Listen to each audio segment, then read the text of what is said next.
ধুরন্ধর শব্দের অর্থ হচ্ছে ধূর ধারণ করেন যিনি।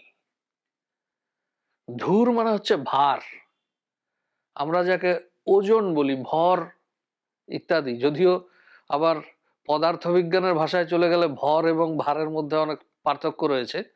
যাই হোক, মোট কথা হচ্ছে ভারবাহী তিনি হচ্ছেন ধুরন্ধর।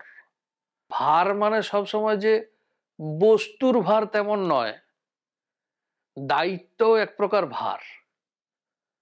দপ্তরের যিনি অধিকর্তা তিনি হচ্ছেন ভারপ্রাপ্ত আধিকারিক। তো তাকে তো ঘাড়ে বোঝা বইতে হয় না, তাকে বইতে হয় দায়িত্বের ভার।